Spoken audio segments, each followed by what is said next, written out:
Hi moms! This is Bada Chason of the MrsChronicles.com. I-share ko lang yung nakita ko sa grocery kanina. Nakita namin ni Gwen sa grocery. Meron na palang Magnolia 3-way chicken.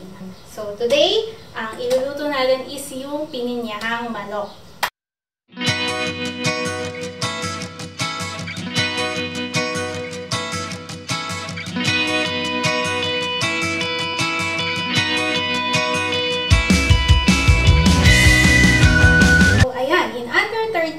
Nakaluto na tayo ng pininyahang manok. So, 15 minutes to boil the chicken, tapos 10 minutes para sa simmer.